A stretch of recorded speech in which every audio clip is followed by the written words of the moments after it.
പാലക്കാട് വാളയാറിൽ ആൾക്കൂട്ട ആക്രമണത്തിൽ കൊല്ലപ്പെട്ട ഛത്തീസ്ഗഡ് സ്വദേശി രാം നാരായണന്റെ മൃതദേഹം ഏറ്റെടുക്കുമെന്ന് ബന്ധുക്കൾ. റവന്യൂ മന്ത്രി കെ രാജൻ ബന്ധുക്കൾക്കും സമരസമിതിയും തമ്മിൽ നടത്തിയ ചർച്ചയിലാണ് തീരുമാനമായത്. അതേസമയം കേസിൽ പ്രതികളുടെ റിമാൻഡ് റിപ്പോർട്ട് പുറത്തുവന്നു. പ്രതികൾ രാം നാരായണനെ ക്രൂരമായി മർദ്ദിച്ചു. വടി ഉപയോഗിച്ച് മുതുകിലും തലയ്ക്കും അടിക്കുകയും മുതുകിലും മുഖത്തും ചവിട്ടുകയും ചെയ്തു.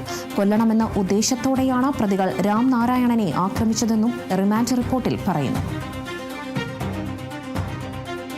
हमने जो केरल सरकार से मांग किए थे SIT टीम गठित करना, मॉब लिंचिंग का जो धाराएं हैं वो, और SC/ST एट्रोसिटी की धाराएं हैं वो, और जो कॉम्पनसेशन है पीड़ित परिवार को, वो ये सारी मांगें जो है रेवेन्यू मिनिस्टर और त्रिशूर डिस्ट्रिक्ट और पलक्कड़ डिस्ट्रिक्ट के दोनों जिला प्रशासन के सामने में हमारी मांगें स्वीकार किया गया है।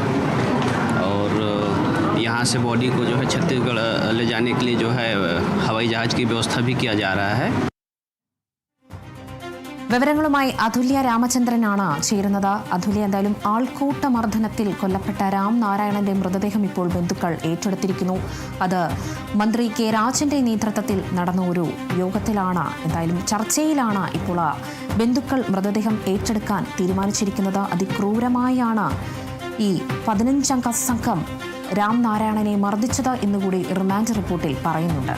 മറ്റ് വിവരങ്ങൾ അങ്ങനെയാണ് അതുല്യ. രേണുക, തൃശ്ശൂരിൽ രാംനാരായണൻ ബാഗേലിൻ്റെ കുടുംബവും അതുപോലെ തന്നെ ആക്ഷൻ കൗൺസിൽ, അതായത് ജനകീയ സമിതി അംഗങ്ങളും റവന്യൂ മന്ത്രി കെ രാജനുമായി നടന്ന ചർച്ചയിലാണ് ഈ ഒരു തീരുമാനങ്ങളിലേക്ക് എത്തിയിട്ടുള്ളത്. ആ തീരുമാനങ്ങളിൽ എത്തിയതിനു ശേഷം രാംനാരായണൻ്റെ സഹോദരൻ നടത്തിയ പ്രതികരണമാണ് നമ്മൾ കേട്ടത്. സർക്കാരിൻ്റെ ഭാഗത്തു നിന്ന് അനുകൂലമായിട്ടുള്ള പ്രതികരണങ്ങളാണ് തങ്ങളുടെ ആവശ്യങ്ങൾക്ക് ലഭിച്ചത്. അതുകൊണ്ട് തന്നെ പ്രതിഷേധമെല്ലാം അവസാനിപ്പിച്ച് രാംനാരായണൻ്റെ മൃതദേഹം ഏറ്റെടുത്ത് ഛത്തീസ്ഗഡിലേക്ക് തങ്ങൾ കൊണ്ടുപോവുകയാണ് എന്നാണ് സഹോദരൻ അറിയിച്ചത്. ഇവരുടെ ആവശ്യപ്രകാരം ഇപ്പോൾ 10 ലക്ഷത്തിൽ കുറയാത്ത ധനസഹായം നൽകാൻ തന്നെ തീരുമാനം ആയിട്ടുണ്ട്. മുഖ്യമന്ത്രിയുടെ ദുരിതാശ്വാസ നിധിയിൽ നിന്ന് ഈ ധനസഹായം അനുവദിക്കുന്നതുമായി ബന്ധപ്പെട്ട നടപടികൾ സ്വീകരിക്കുമെന്നാണ് മന്ത്രി കെ രാജൻ അറിയിച്ചിട്ടുള്ളത്. തീർച്ചയായും ഈ ഒരു ധനസഹായം മുഖ്യമന്ത്രിയുടെ ദുരിതാശ്വാസ നിധിയിൽ നിന്ന് അനുവദിക്കുന്നതിന് ക്യാബിനറ്റ് അല്ലെങ്കിൽ മന്ത്രിസഭയാണ് തീരുമാനമെടുക്കേണ്ടത്.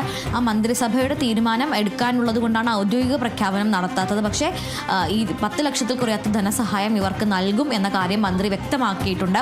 അതുപോലെ തന്നെയാണ് മറ്റൊരു ഏറ്റവും പ്രധാനപ്പെട്ട കാര്യം എന്ന് പറയുന്നത്, ഈ റിമാൻഡ് റിപ്പോർട്ട് നമ്മൾ പരിശോധിക്കുകയാണെങ്കിൽ റിമാൻഡ് റിപ്പോർട്ട് പുറത്തു വന്നപ്പോൾ വളരെ ക്രൂരമായ രീതിയിലുള്ള കൊടിയ പീഡനം മണിക്കൂറുകളോളം രാംനാരായണന് ഏറ്റുവാങ്ങേണ്ടി വന്നു എന്ന് റിമാൻഡ് റിപ്പോർട്ടിൽ വളരെ വ്യക്തമാണ്. ആ റിമാൻഡ് റിപ്പോർട്ടിൽ പറയുന്ന ഒരു വരി എന്ന് പറയുന്നത് ഗ്രേവ് ക്രൈം ആയതുകൊണ്ട് ഗ്രേവ് ക്രൈം റിപ്പോർട്ടായി തന്നെ ഇതിനെ പരിഗണിക്കണം എന്നാണ്. അതായത് ഈ ആദ്യ കേസ് ജനറൽ കേസ് ഡയറിയിൽ രജിസ്റ്റർ ചെയ്യുന്ന ആദ്യ പോലീസുകാരൻ തയ്യാറാക്കിയപ്പോൾ അയാളുടെ വാക്കുകളാണ്, ഇതൊരു ഗ്രേവ് ക്രൈം അഥവാ അതീവ ഗൗരവമുള്ള കുറ്റകൃത്യമായി തന്നെ ഇതിനെ കണക്കാക്കണം എന്നുള്ളത്.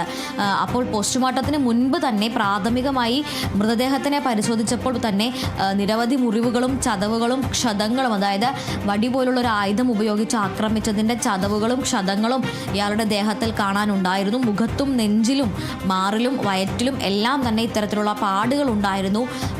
ശക്തിയായി കാലുകൊണ്ട് ചവിട്ടിയതുപോലുള്ള പാടുകൾ ഉണ്ടായിരുന്നു എന്നെല്ലാം റിമാൻഡ് റിപ്പോർട്ടിൽ വ്യക്തമാക്കുന്നുണ്ട്. 3-ാം പ്രതിയും 5-ാം പ്രതിയും ചേർന്ന് രാംനാരായണന്റെ തലയ്ക്ക് വടി ഉപയോഗിച്ച് അടിച്ചിരുന്നു. 1-ാം പ്രതി കഴുത്തിന് പിറകിലും നെഞ്ചിലും ചവിട്ടിയിരുന്നു എന്നെല്ലാമാണ് റിമാൻഡ് റിപ്പോർട്ടിൽ പറയുന്നത്.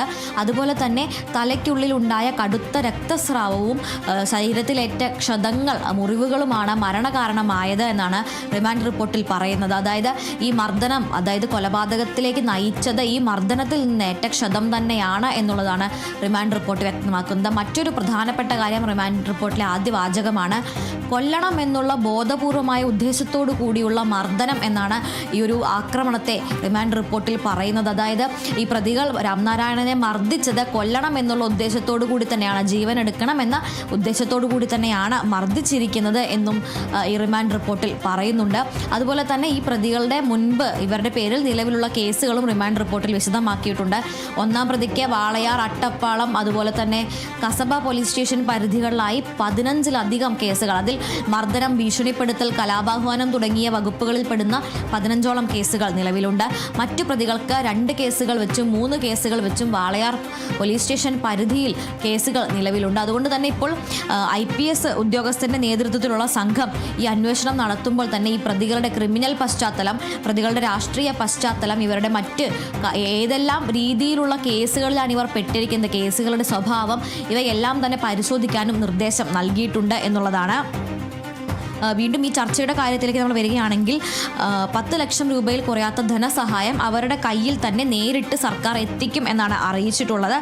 അതുപോലെ തന്നെ ഇനി ഒരു ആൾക്കൂട്ടക്കൊല ആവർത്തിക്കാത്ത വിധം കർശനമായ നടപടി എടുക്കും എന്നുള്ളൊരു കാര്യം കൂടി അറിയിച്ചിട്ടുണ്ട്. അതായത് നിലവിൽ ഈ പ്രതികൾക്ക് മേൽ ചുമത്തിയിരിക്കുന്നത് കൊലപാതക കുറ്റം, അതായത് നരഹത്യാ കുറ്റം, മനഃപൂർവ്വമായ നരഹത്യാ കുറ്റം, മാൻ സ്ലോട്ടർ എന്ന് പറയുന്ന വകുപ്പ് മാത്രമാണ് ചുമത്തിയിരിക്കുന്നത്. എന്നാൽ അത് പോരാ, മറിച്ച് ഗൗരവമായിട്ടുള്ള മറ്റ് 2 വകുപ്പുകൾ കൂടി ചുമത്തണം എന്ന് ഈ ബന്ധുക്കൾ ആവശ്യപ്പെട്ടിരുന്നു. അതായത് ഒന്ന് ആൾക്കൂട്ട മർദ്ദനം അഥവാ മോബ് ലിഞ്ചിങ് എന്ന വകുപ്പ്, മറ്റൊന്ന് പട്ടികജാതി പട്ടികവർഗ ഗോത്ര വിഭാഗങ്ങൾക്ക് എതിരായ അതിക്രമം, അതായത് SC and ST atrocities act എന്ന് പറയുന്ന പട്ടികജാതി പട്ടികവർഗ വിഭാഗക്കാർക്കെതിരെയുള്ള അതിക്രമം എന്ന വകുപ്പ് കൂടി ചുമത്തണം എന്നായിരുന്നു ഇവരുടെ ആവശ്യം.